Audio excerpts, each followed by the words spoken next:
வளங்கள் பல பொருந்திய உயரமாக திகழ்கின்ற நெல்லை சீமையிலே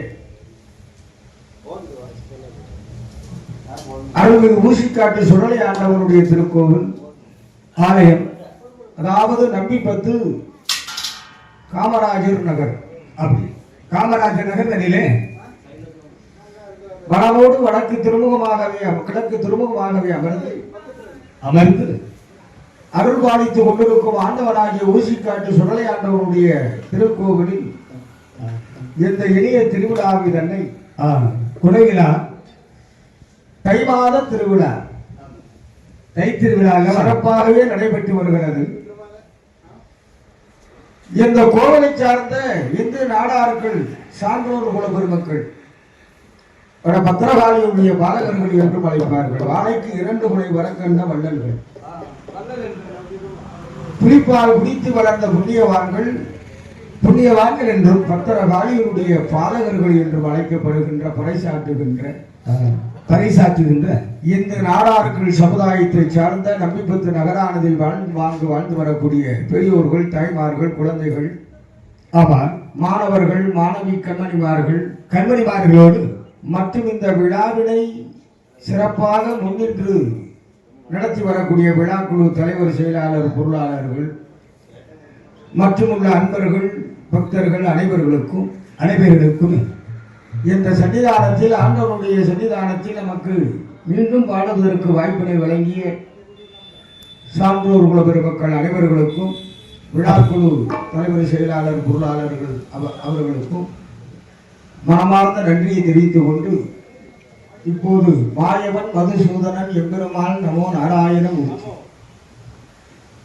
அவதாரம் கொண்டு தாரணியை காப்பதற்காக ஒவ்வொரு அவதார புருஷனாக இருக்கிறானே. ஆனால் இது 7வது அவதாரம் ராம அவதாரம். அப்படி இல்லையா? ராம அவதாரம் என்றால் ஒருவனுக்கு ஒருத்தி என்று வாழுகின்ற ஒரு ஒப்பற்ற ஒரு கருத்தினை இந்த உலகிற்கு வழங்கியவர் ஏகபத்தினி வரதன் அந்த ராமச்சந்திரமூர்த்தி. ராமபேத்ரான் கோசலையானுடைய திருவயிற்றிலே ராவணாதி அரக்கர் குலங்களை எல்லாம் அழிக்க வேண்டி இந்த தரணியிலேயே அவதாரம் செய்தார் எம்பெருமான் ரகுராமன்.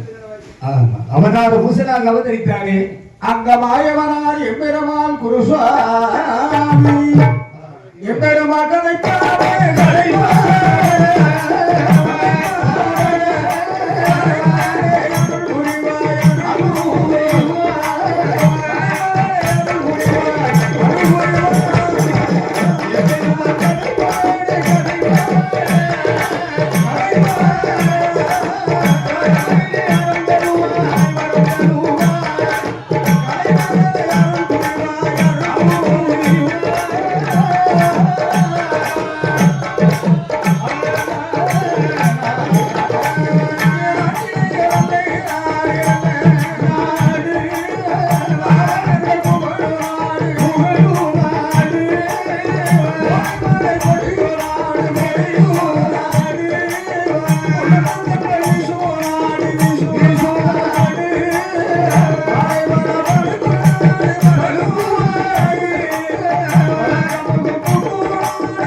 பயிர்களையும் நாடாக மாடு கட்டி போரடித்தார்.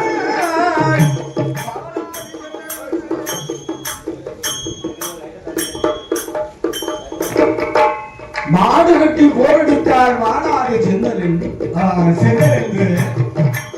யானை கட்டி போரடிப்பார்களாம். அப்பேற்பட்ட சென்னை செழிப்புடன் அழகு திருநாளாக இருக்கிறது. சோறு கொண்டு மடையிடைத்தார்கள். மடையிடைத்து அந்த நாடு பகைமை என்பதே இல்லாத நாடு, பகை இல்லாத நாடு. இல்லாமல் வாழ்ந்து கொண்டிருக்கிறார்கள். பசுவும் முடியும் ஒரே தண்ணீர் துறையிலே ஒரு தண்ணீர் அருந்து ஒற்றுமையாக வாழ்ந்து கொண்டிருக்கிறது. அங்க ஏழை என்பது யாருமே இல்லை, எல்லோரும் செல்வந்தர்கள் இருக்கிறார்கள். சிவன் கற்றவன், இவன் கல்லாதவன், உயர்ந்தவன், தாழ்ந்தவன், இவன் செல்வந்தன், இவன் ஏழை என்ற பாகுபாடு இல்லாமல், வேறுபாடு இல்லாமல் அந்த நாடு அந்த செழிப்பிற்கு காரணம் அந்த நாட்டுக்கு ஆளுகின்ற அரசன் சூரிய உலகம். சூரிய உலகம் தோன்றலாக விளங்குகின்ற மன்னர் புகழ்ந்த ஆரம்பம் எவ்வாறு ஆண்டு வருகிறார் அங்கே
பிரதானிமார்களோடு அந்த அயோத்தி வேந்தன் தசரதன் நாவடியே அண்டு வந்தாரா. மக்கள் தொண்டு மகேசன் ஒன்று என்று மாநிலம் போட்டு மன்னராகவே திகழ்ந்தான் அந்த தசரதன். சாட்சி செய்து வருகிறார். அதாவது சப்பரா சூரனை தேவர்களுக்காக வேண்டி 10 திசைகளிலும் தன்னுடைய தேரை செலுத்தி வெற்றி பெற்றான் தசரதன். அப்பேற்பட்ட லாபம் அல்லவா. அதாவது திசை 4, வடகிழக்கு, தென்கிழக்கு இப்படி சொல்வார்கள். திசை ஆகாயம் பூமியை சேர்த்தால் திசை 10. இந்த 10 திசையிலும் தசரதன் தன்னுடைய தேரை செலுத்தி தேவர்களுக்காக சூரனை வெற்றி வாங்க சொல்றார். தேவர்களுக்காகவே அப்பேற்பட்ட மாமன்னன் தசரதனானவனுக்கு வாய்த்த மனைவிமார்கள் கையேறி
வாய்மொழி பேசுகிறார்கள், மௌனமாக இருக்கிறார்.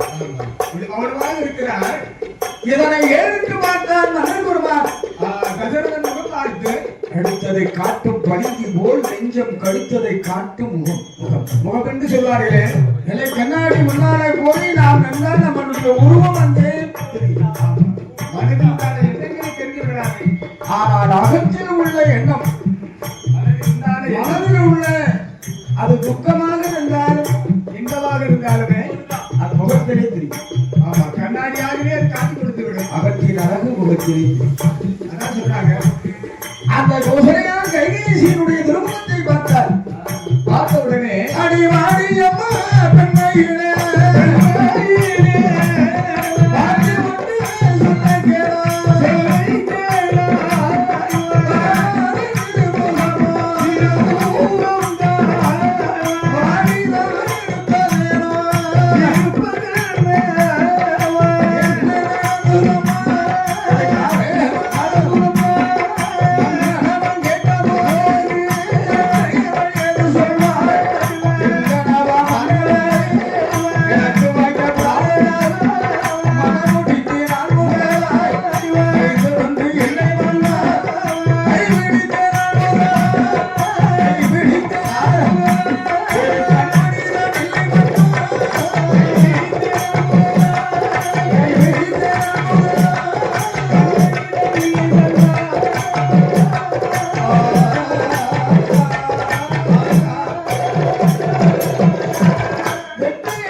காலம் சென்று போனாலும் மறுமனுஷிக்கே பாடம் வேண்டாமா? ஒரு கை குழந்தை வரம் மூடப்பட்டில்லையே.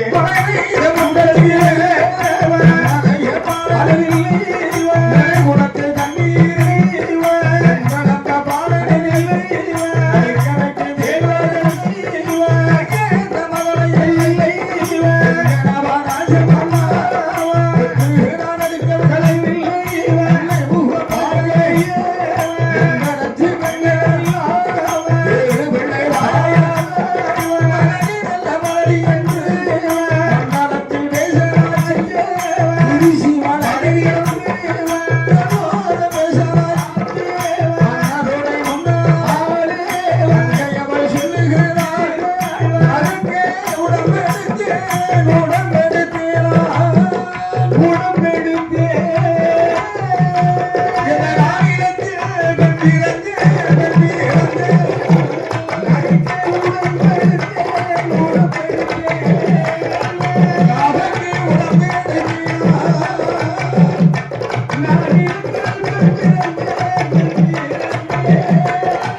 பெண்கள் எல்லாம் என்னை மரடி மரடி என்று பேசுகிறார்கள்.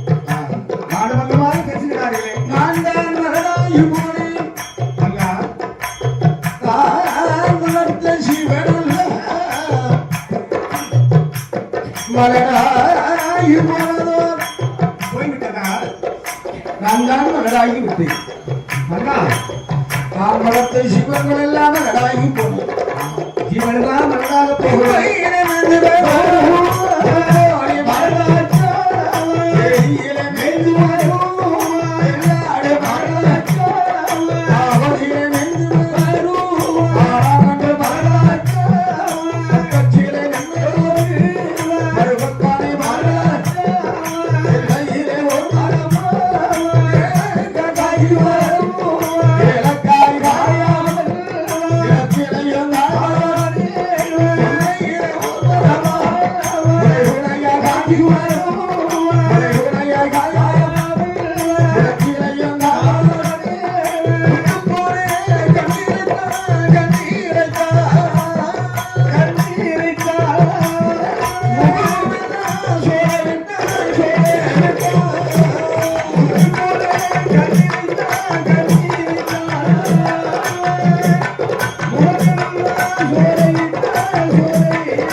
என்ன பாவம் செய்தோம்? இப்பிறவிலே நாம் யாருக்கு என்ன பாவம் செய்தோம்? நற்சாட்சி கையில் அறிவு விட்டேனா? இல்லை மன்னா, நட்புள்ள நெஞ்சத்திற்கு நான் வஞ்சகம் செய்தேனா? செய்தேனா? வலிய மரக்கிட்டு வானம் கடித்தேனா? கரவு போக்கூடிய வலியதை அடைத்தேனா? இல்லையே. ஊன் சுவை உண்டனா உடல் வளர்த்தேனா?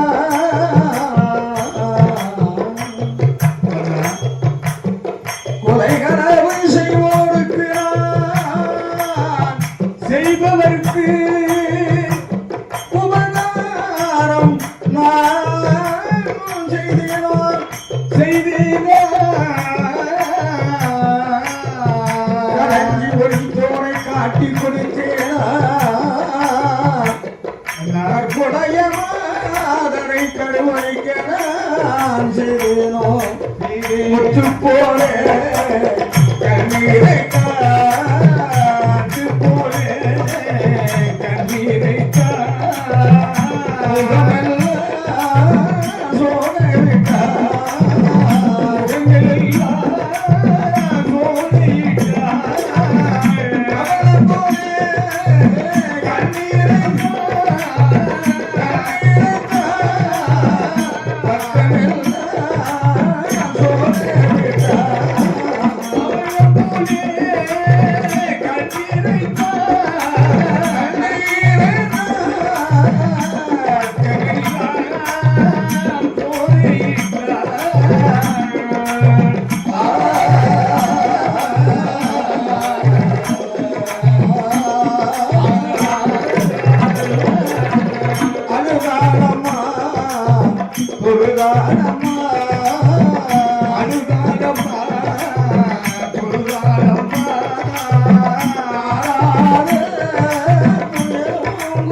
பழுது ஒன்றுவே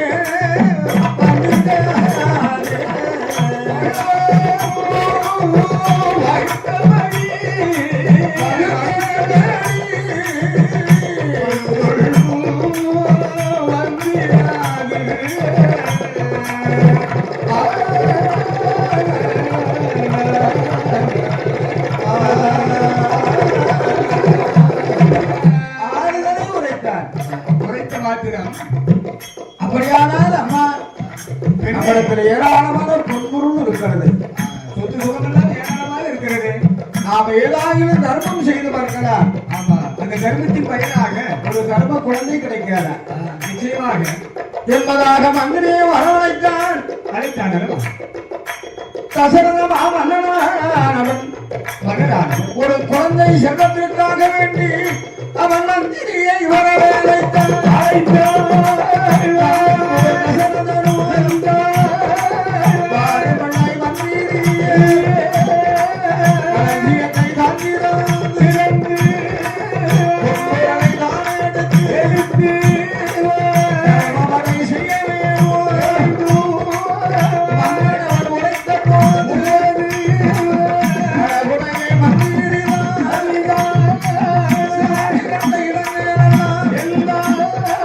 சக்தி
புண்ணிய தானங்கள் எல்லாம் செய்கிறார். தான தர்மங்களை செய்து பார்த்தும் தர்மத்தின் பலன் கிடைக்கவில்லை. ஆமா, கிட்டாமல் இருக்கிறது. இதனையெல்லாம் அறிந்தால் திரிகார ஞானி சூரிய குலத்திற்கு உருத்தான வசிஷ்டர் குருநாதன் இவர் எல்லாம் அறிந்தவர் அல்லவா, முக்காலத்தையும் உணர்ந்த ரிஷி அல்லவா. தசரதனை அழைத்து சொல்லுகிறார். தசரதா மகனே, தரணியாளுகின்ற வேந்தனி தசரதா, அதாவது நீ தர்மத்தை மிகுதியாக செய்துவிட்டார். உங்களோர்கள் போதிலெல்லாம் அதிகமான தர்மத்தையே செய்திருக்கிறார்கள். ஆதலால் நீ ஒரு அதர்மத்தையும் செய்ய வேண்டும். அதர்ம காரியத்தை நீ செய்தே ஆக வேண்டும். அதர்மம் என்றால் ஒரு உயிர் கொலை செய்ய வேண்டும். உயிர் பலி செய்ய வேண்டுமே. 1000 யானைகளை வதம் செய்ய வேண்டும். ஆமா, 1000 புத்தகத்தை அதம் செய்ய வேண்டும். தசரதன் இதனை குரு வார்த்தை தட்டுகிறாரா இல்லை? தடுக்க முடியாது. குருவனுடைய வார்த்தையை தட்டாது. அங்கே தசரத மாமன்னன் அந்த 1000 யானைகளை வதம் செய்வதற்காக அயோத்தி நகர் கடந்து நீரொன்னால் துறையானதிலே வந்தார். ஒளிப்பரனானது கட்டினான், அமைத்தால் தசரத மாமன்னன் நடந்து கொண்டிருக்கிறார். புத்தகத்தை எதிர்பார்த்து கொண்டிருக்கிறானே. அந்த நீரொன்னால் துறையிலே தண்ணீர் அருந்து வருகிறது. கூட்டம் கூட்டமாக யானைகள் நிறைவேந்து வருகிறது. அந்த யானைகள் தண்ணீர் அருந்துகின்ற ஓசையை காதிலே கேட்டார். சப்தத்தை காது கேட்ட மாத்திரம் அந்த ஒளி வந்த திசையை நோக்கி பாரப்பிரயோகம் செய்தான் தசரதன். பிரயோகம் செய்கிறார். 999 யானைகளை வதம் செய்தார். பாலமேல் கொலை செய்தான் தசரதன். தப்பி ஓடியது ஒரே ஒரு யானை. அதை எதிர்பார்த்து கொண்டிருக்கிறார். அப்படி அந்த காலகட்சியின் அருகாமையிலே ஒரு சிறிய கிராமம் அந்தமாபுரம் என்று அழைப்பார்கள். அந்த சிறிய கிராமத்தில் அந்த கிராமத்திலே பரிதாபத்துக்குரியவர், அவளைக்குரியவர், 2 கண்களும் தெரியாது, கைகாலும் ஊனம் இல்லையா. நயன மகரிஷி என்ற ரிஷி, கண்கள் தெரியாதபடியா. ஆனால் அவருக்கு ஒரு பிள்ளை வாய்த்தான், ஒரு மகன், அருமையான பிள்ளை. இதோ இருக்கிறார். அவனுடைய பெயர் சிரவணன் என்று சொல்வார்கள். சிரவணன் என்று சொல்லக்கூடிய பாலகன் ஆண் மகனானவர் தன்னுடைய பெற்ற தாய் தந்தையரை கண்ணையுமை காப்பது போல் காத்து வந்தார். கடமைகளெல்லாம் தவறாமல் செய்து வருகிறார். பெற்றவர்களுக்கு செய்யும் கடமையில் இருந்து சிறிதும் வலுவாது. அப்படியே அம்மா அப்பானா அவனுக்கு 2 கண்கள் மாதிரி, தெய்வத்திற்கு சமம் தானே. அப்படி அம்மாவையும் அப்பாவையும் காப்பாற்றி வருகிறார். அப்படி அந்த அன்புள்ள மகனுக்கு ஒரு நாள் ஒரு கல்யாணத்தை முடிச்சு வச்சார். சின்ன செல்லக்கல்யா, சின்ன வயசு, முடிக்க வேண்டிய வயசுல முடிக்கணுங்களா. சித்திரவள்ளி என்ற ஒரு பெண்ணானவளை கல்யாணம் முடித்து வைத்தார். தேர்வு செய்தார்கள். சில நாட்கள் கடந்தது. கடந்த பின்னர் அந்த சிரவணன் என்ற குருத்திரன், அம்மா நான் காசிக்கு செல்லுகிறேன், இறைவனை நாடி வருகிறேன், காசி விஸ்வநாதனையா அடிவடைந்தனால் அடையம்மா. அதுவரையில் அம்மா அப்பாவை நீ பாதுகாத்துக் கொள், பத்திரமாக நீ பாதுகாத்துக் கொள்ள வேண்டும். உன்னை பெற்ற தாய் தந்தையர்களுக்கு என்ன பணிவிடை செய்வாயோ, எத்தனை கண்காணித்து எத்தனை பணியோடு என்னெல்லாம் செய்வாயோ அந்த கடமைகளை பாதுகாக்க வேண்டும் சொல்லிவிட்டு குருபுத்திரன் காசி மாநகரம் வருகிறார். பாதுகாக்க வருகிறார். ஆனால் இந்த சித்திரவள்ளி பெண்முடியானவள் நினைக்கிறார், மாமன் மாமியாருக்கு உணவு கொடுக்க மாட்டார். நல்ல திறந்தன நல்ல வாய்ப்பு ருசியான அன்ன ஆதாரம் படைப்பார். அவள் அழைத்து சாப்பிடுவார். சரியாக உட்கார்ந்து சாப்பிடுவார், சமைத்து சாப்பிடுவார். அந்த மாமன் மாமியாருக்கு ஒரு கொண்ட நெல்லிச்சோட கண்ணையை காத்திருக்க மாட்டார். ஏற்கனவே 6 மாசத்துக்கு முன்னால உள்ள பிறப்பையை பிரித்து அது 1-2 பிரித்து அதை கூடாக காய்ச்சி உப்பு போட்டு மூடாமல் உப்பு கிடையாது அந்த மாமன் மாமியாருக்கு கொடுத்து கொடுமைகளை செய்தார். சில நாள் கடந்து வெகு நாள் கடந்து அவர்கள் உடலெல்லாம் அழிந்தது. இருக்கிறார். தன்னுடைய அருமை மகன் எப்போது வருவான் வருவான் என்று வருவான் என்று மகனை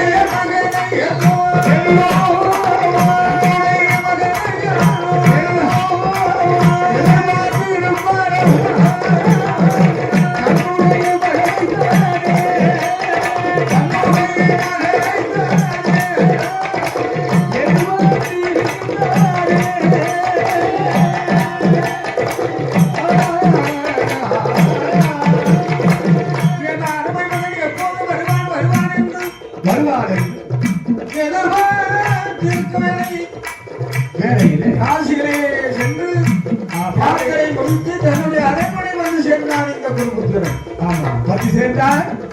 ஆகா, தாயின் தந்தையிலும் பார்த்தான். ஆகா, இவர்கள் ஏழு இப்படி உடல் மெலிந்து சோர்வாக இருக்கிறார். சோறாக இருக்கிறார். மனைவி அடைஞ்ச ஏனம்மா இதுதான் மாமன் அங்காருக்கு செய்த கடவையா? என்ன நேர்ந்தது? அவர்கள் ஏன் இந்த துன்பத்தை விளைவித்தாய்? உடல் மெலிந்து இருக்கிறார்கள். காரணம் என்ன? வயதான காலம் அல்லவா? அப்படியேப்பட்ட மாமன் மாமியாருக்கு தர கொடுமைகளை செய்து விட்டாயே. செய்தாயே பெண்ணே. பெண் வடிவிலே இருக்கிற ஒரு பெண்ணாக இருந்தால் அத்தனை குணங்களும் இருக்கும். குணமும் நல்ல வேண்டும். இறக்கம் இல்லாதவரே, என்னே கொடிய மனம் படைத்தவரே, அவே உன் முகத்தில் விழிப்பது பெரிய பாவம். பாவம் அடி. அன்பில்லாத பெண்களுடைய முகத்திலே விழிப்பதை காட்டில அவர் கையிலே உடம்பு உரமாகி ஒரு குடி சாதத்தை சாப்பிடுவது பெரிய பாவம். யோசனையாக இருக்கிறார்கள். ஆதலால் என் அம்மா அப்பாவுக்கு செய்த இதற்கு நான் எங்கே இந்த கர்மத்தை எங்கே தீர்ப்பேன்? அப்படி அம்மாவை அப்பாவும் ஒரு பிறப்பு கொடையை தூக்கி வைத்தார். அவர் வைத்தார் பிறப்பு நல்ல கூடை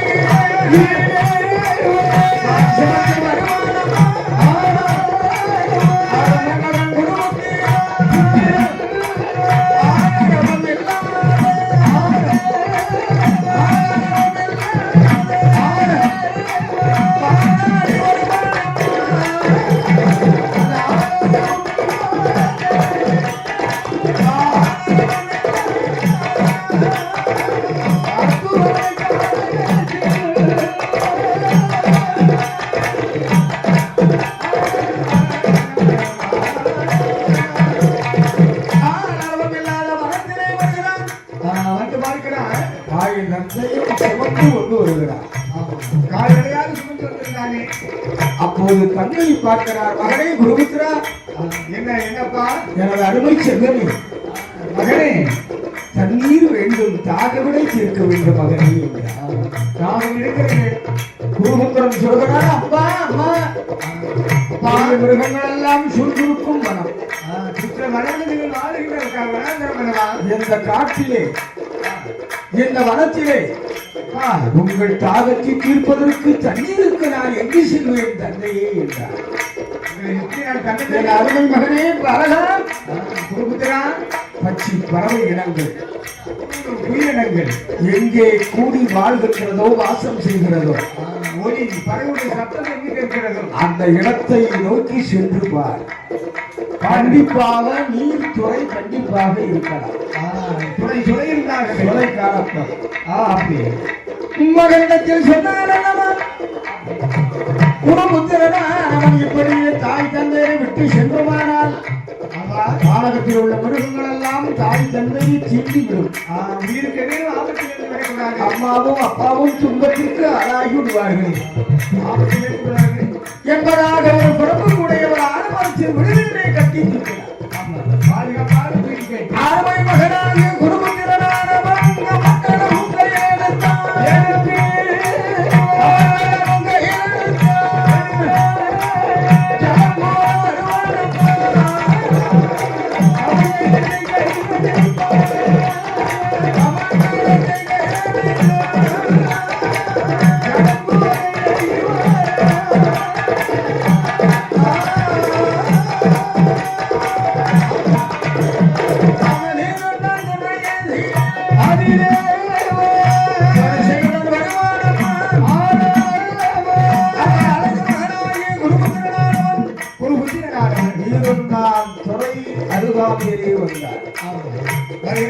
அங்கே பனிந்தி நீரோடை போல் பாய்கிறது தண்ணீர்.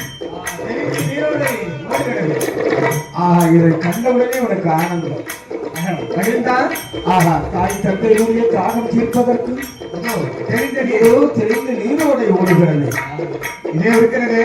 அவன் அருகாமையை சென்று கமண்டலத்தை கொண்டு நீரை கோருகிறான். கமண்டலத்தை ஜலத்தை கோருகிறான். கமண்டலத்தை கொண்டு ஜலத்தை கோருகின்ற போது ஒரு விதமான ஒரு சப்த ஒலி தண்ணீர் ஏறுகிறது. கமண்டலத்தில்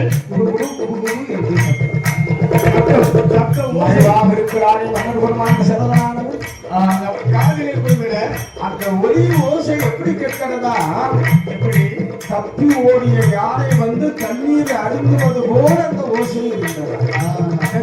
காரியம் இருந்தது. அப்படி ஆனால் யானை என்று எண்ணினார். குருபுத்திரனை காணாமல் ஒளி வந்த திசை நோக்கி பிரயோகம் செய்தார்.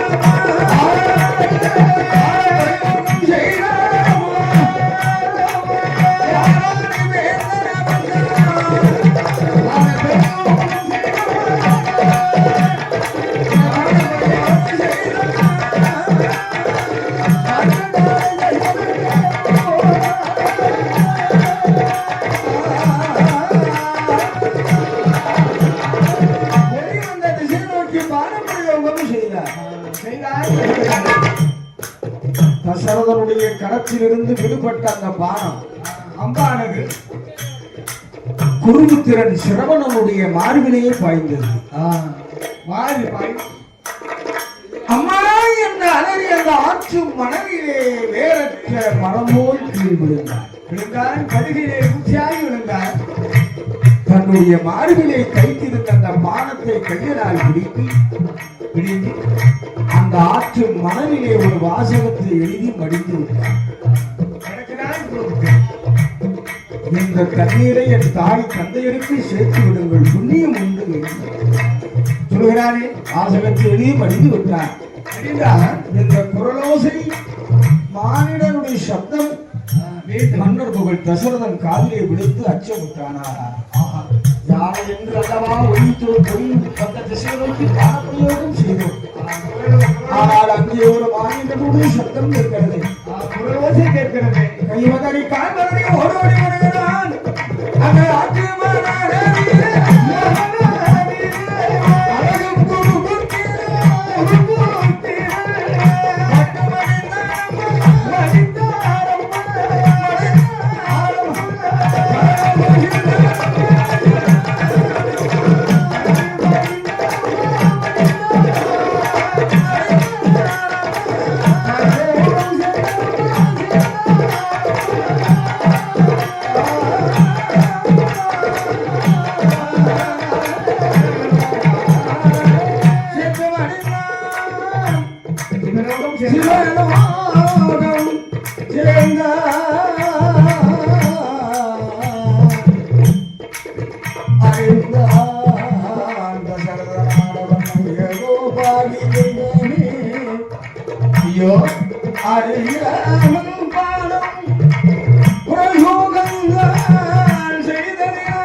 ஒரு பாலகன் உயிரை கொன்ற பாவத்துக்கு ஆளாகிவிட்டோம், மனிதனை கொலை செய்து விட்டோமே என்று பயந்து அஞ்சு பயந்து நடுங்கி ஒதுங்கி அந்த வாசகத்தை படித்தார் இல்லையா.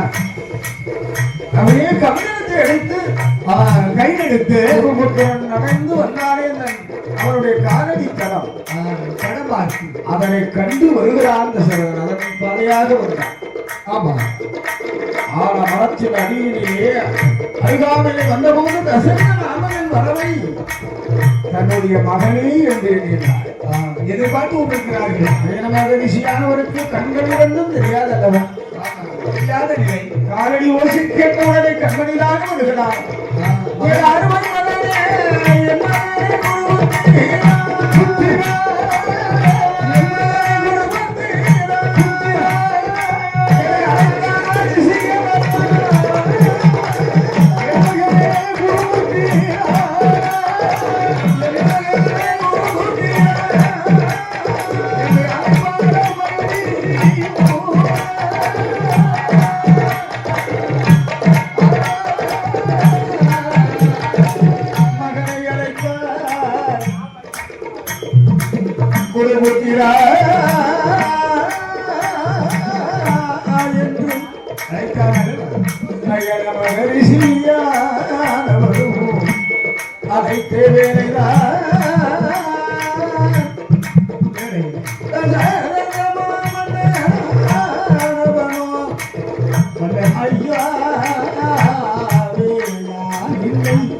உங்கள் மகன்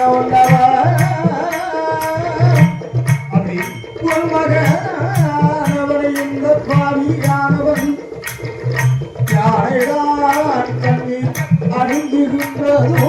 என்று பொழி வந்தது செய்தார் பாலபிரயோகம் செய்ததாலே உங்கள் பாலகனும் மடிந்து விட்டானையே என்று தசரதன் உரைத்தார் அல்லவா அந்த வார்த்தை காதில் கேட்டு நயனமாரி செய்யவேனோ ஐயையோ பாவி தெய்வமே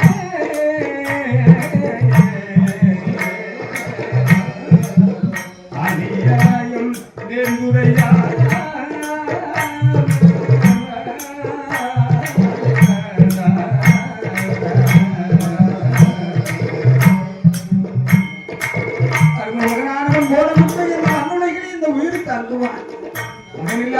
நீ அறிந்து செய்தாலும் அறியாது செய்தாலும் மகனை இழந்தவன் நான் அல்லவா இந்த மகனை நான் இழந்திருக்கிறேன் பெற்றவர்களுக்குத்தானே தெரியும் பிள்ளையினுடைய அருமை காலம் சென்று போனாலும் கர்வம் செய்வதற்காக வேண்டி என் கண்மணியானவன் தலைமகனானவர் இருந்தானே அவனையும் மண்ணுலகை விட்டு விட்டுலகம் அனுப்பிவிட்டாயே சண்டாரா மாணவனே செய்தார்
மகளை இழந்த சோகத்தினால் நயன மகரிஷி சன்று உயிரையும் விட்டுவிட்டார். சாபம் அளித்தார். அந்த சிறந்தனை சாபம் கொடுத்துட்டு மரணம் அடைந்தார். உனக்கு எத்தனை மைந்தர்கள் வாய்த்தாலும் அவதரித்தாலும் எத்தனை நன்மக்கள் வாய்த்தாலும் பிள்ளையினுடைய பிரிவினால் சோகத்தினாலே புத்திர சோகத்தினாலே உன் உயிர் பிரிய வேண்டும் தசரதா என்று நயன மகரிஷியானவர் சாபத்தை அளித்து படித்து விட்டார். ரிஷியானவர் கொடுத்த சாபம் படித்தது, பிரபஞ்சத்தை தோஷம் பிடித்தது. இதனையெல்லாம் அறிந்தார் வசிஷ்ட மகரிஷி. தசரதா, அழித்திருக்கும் இந்த பிரபஞ்சத்தை தோஷம் ஒன்றை விட்டு அகல வேண்டுமானார், மீண்டும் அகல வேண்டுமானார், உனக்கு புத்திர பாக்கியம் கிடைக்க வேண்டுமானார் இந்த அயோத்தி நகரான இந்த அயோத்தி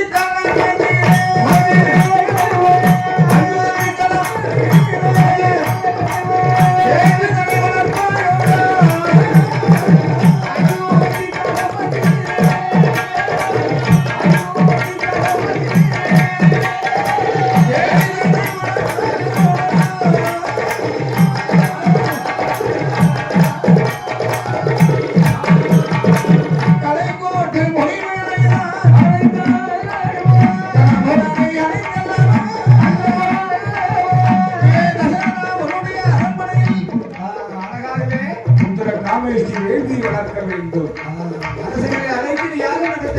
ஓஹோ, கலைக்கோட்டு மாமனிவன் அவர் எங்க இருக்கிறார்? அந்த தேசத்தில் இருக்கிறார். அங்கே சென்று அவரை எங்கு அழைத்து வருவாய் அப்பா. அழைத்து வந்து அவருடைய திருக்கடத்தினாலே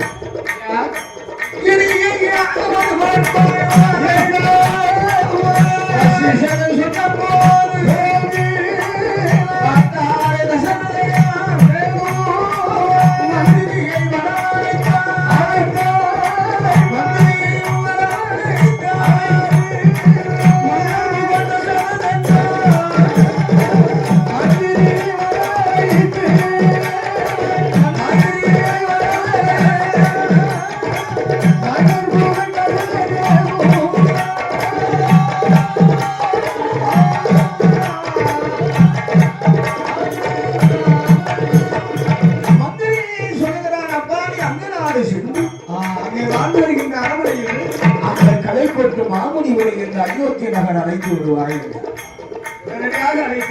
மந்திரியானவனும் தன்னுடைய ரதத்தை அலங்காரம் செய்தவன் ஜாதி குதிரைகளை எல்லாம் ரதத்திலே கிளம்புகிறான். கருந்தூர் செந்தூர் கடக்க ஒவ்வொரு வழியாக காடு வனாந்தரம் எல்லாம் கடந்து அங்க நாடு வந்து சேர்ந்தார்கள்.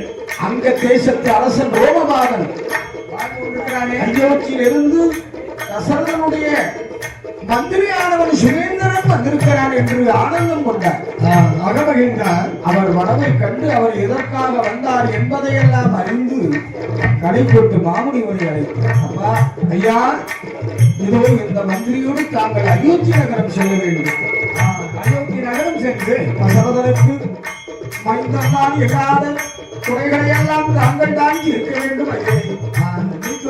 கோட்டையுடைய சிறு கடத்தினார் அங்கே அயோத்தி